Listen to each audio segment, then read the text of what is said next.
is played by Sylvester Stallone. Remarkably, the director, presumably chosen by Stallone himself, was Danny Cannon, who is British and only 26, and whose one previous film, Young Americans, was made for about tuppence halfpenny.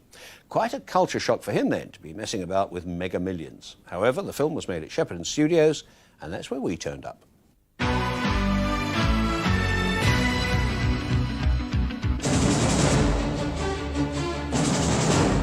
876, take one. Action!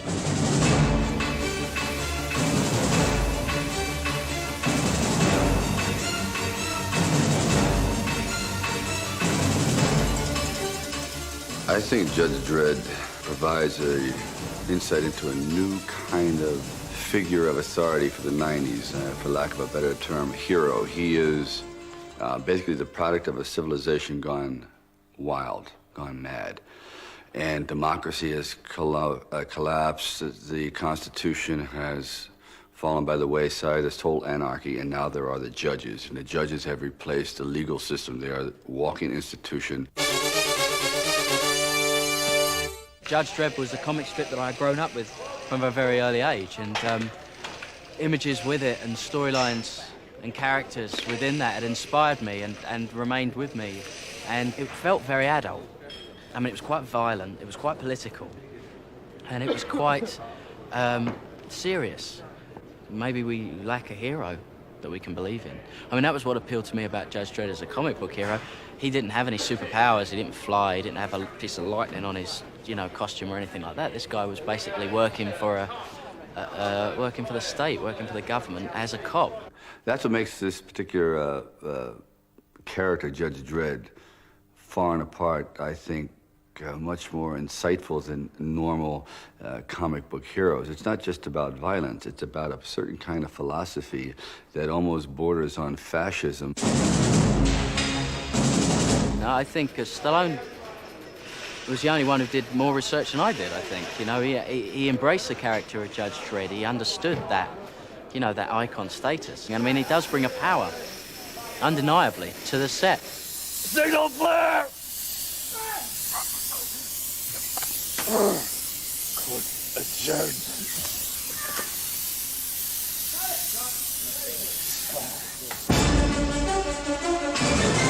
When you work on such a large scale, it takes a great deal of energy and focus and the time involved and the uniforms and the actual, it's like being in a heavyweight championship fight that goes on for 1,000 rounds instead of 15 or 12.